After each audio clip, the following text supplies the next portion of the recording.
Howdy. Welcome back to Dion Talk. This is going to seem a little weird, but I'm doing a midday live stream, and I'm going to ask you for a favor. I'm actually doing this to make sure that my live stream software works for my actual live stream that comes out tonight at 4 o'clock today. I want to be able to share my screen. So to do that, I'm trying to use Zoom software, which is not user-friendly. So I don't think they'll be reaching out to me for a sponsorship anytime soon. But today, I want to talk about my spreadsheet.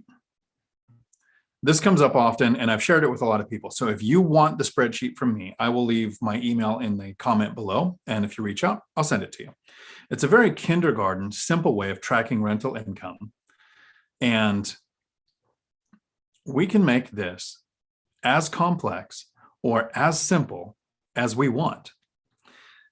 I have 16 rental units. It took me about 8 years to reach financial freedom. I worked for 4 more years and then retired recently. And it didn't take hundreds of rental units.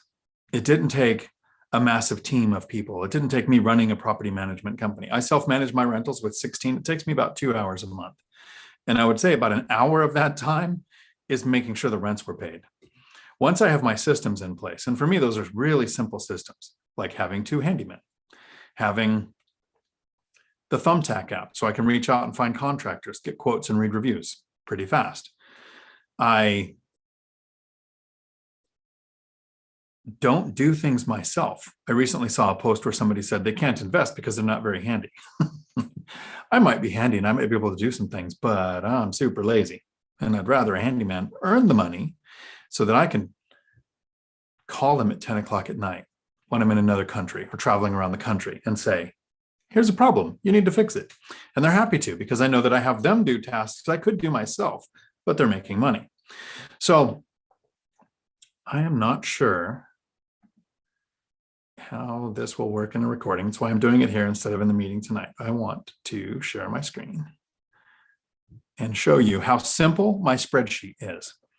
And this, think kindergarten simple. I've seen people say, well, how do you structure your company? Is that an LLC, a series LLC, or all that kind of stuff? All of my properties are in my own name. There's actually no benefit to having an LLC for me. No tax benefits, no asset protection. I will be using Lumberjack landlord's process of having a trust so that my kids can inherit this without having a bunch of tax problems with probate. But 16 rental units. Here's what my systems look like as far as finances go. 1 checking account, 1 saving account, 1 credit card. Then I use it for cash back. I pay it off daily. 1 spreadsheet, just 1 for the whole company. Me. With 1 tab for income and 1 tab for expenses. I'm actually going to show you that spreadsheet today so you can see how kindergarten simple this is. And I will answer some questions. That's why I want to do this in live, so I can have that interaction with anybody who took the time to stop by. Appreciate you. Check your local laws. You might be required to keep deposits, security deposits in a separate, when it mattered, interest-bearing account so that your tenants, because that's their money while you hold on to it, should be earning interest on it. But it depends on where you live if that's the case or not. So here is my spreadsheet. Now, this is the first tab, and I'm going to somehow check that you are seeing it. Let me know in the chat if you're seeing my shared screen. Okay, and I see with the delay that it is being shared, so I'm going to go back to it. Why am I having so many technical difficulties? There. That is not it. Did Zoom die on me? I believe Zoom died on me. No. We're still sharing my screen. I just can't see the chat while it's up like this. Basically, this tab that I'm on right now is the rental income. So I'm going to list out each month of the year so I can record every month when the rent was paid. There's actually a box. I'm going to enter the number that the rent was paid into that box for that month. I have two sections for each month, two columns here, so that in January, all of the tenants who pay their money will get the amount of their payment will be put in here. The second column is not because I want to see two payments from one tenant. It's because some of my tenants are Section 8. I like to keep about 1/3 of my tenants with the Section 8 program as a form of asset diversification. I keep 1/3 military, 1/3 Section 8, 1/3 working or retired. And the goal is, if something happens where there's a prolonged government shutdown or a stock market crash or a pandemic, which I don't think we'll ever see in my life, but if any of those things happen, not all three of the sectors of my portfolio are going to be impacted. So there's two columns for each month for Section 8 payments. If you'll notice down here, I also have water. Whenever possible, as a buy and hold investor with rentals, you want the utilities in the tenant's name, because you don't want to see your property with the windows wide open in the middle of winter with the heat on when you're paying the bill. So I want as many utilities in the tenant's name as possible, but in some municipalities, the owner of the property is responsible for making the water payment. They don't allow tenants to do it. So since I'm the registered, recorded owner of the property, the bills come to me. So generally, you bill the tenants and then you pay the water bill, but that is actual income that comes in, and then you write off the water bill. And there's several different ways of doing it. Some people run a month in the rear where you get the bill, you send the bill to the tenant, they pay you that exact amount.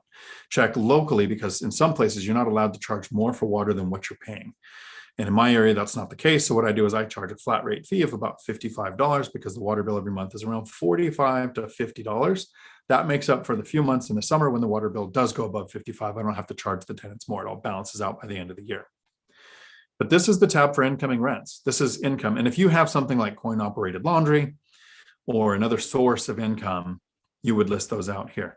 And I called it unit 1 through 16 because I have 16. Generally, if you see this, it would be literally what I call the property in this section. This is the spreadsheet that's going to be sent to the CPA. So this is how they want it. Over here to the right at the end of the year, it's the total that each property made, the total rents, and then down here at the bottom right-hand corner is the total rents plus the water. It's simple. It just shows what they made, and they might not ever, as a CPA, look at this. They don't care what came in what months, but they're going to go over here to the end and go, okay, so this was the rental income. If we look at this expenses tab, I have a column for what matters to the CPA. For me, I'm most worried about how much did I spend, right? But the CPA doesn't really care about that. That's a number. They need to determine, is it a write-off? Is it a one-for-one write-off? Like if you pay tax on something, that doesn't reduce your taxable amount. That actually takes that amount off of what you would pay because you've already paid the taxes on it. So what I have is the payment method. This payment right here is, am I using a credit card?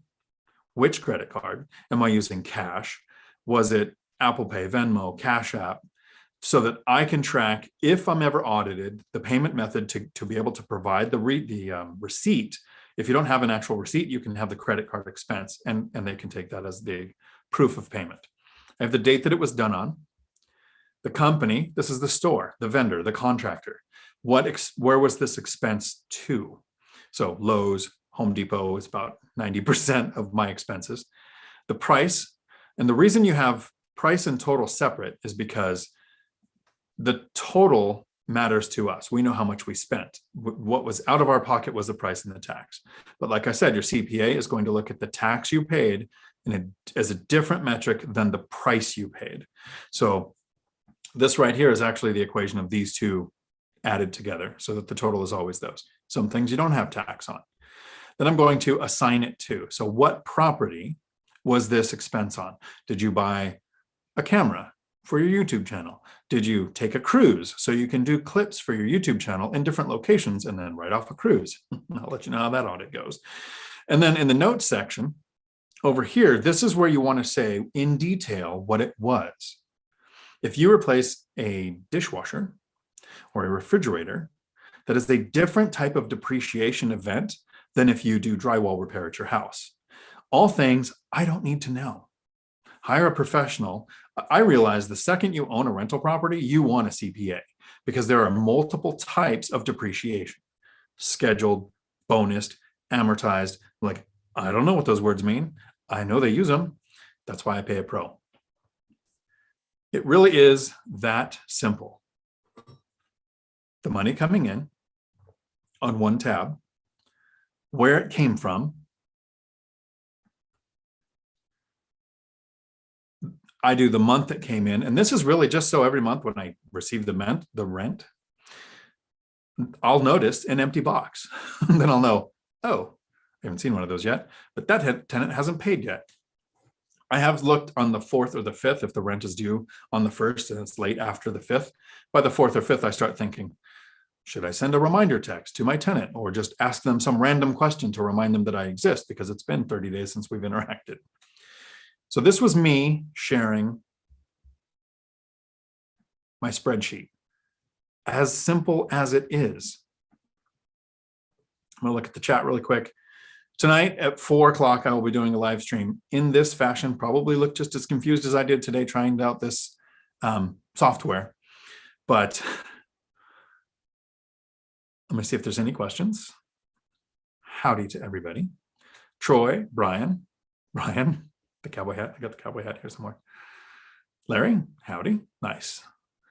I would love to receive your kindergarten Excel spreadsheet. I closed on my first property June 30th. That is awesome. Congratulations. Let me know how it's going. David and Dave, howdy. Nice. Cool. So it seems like it was all working.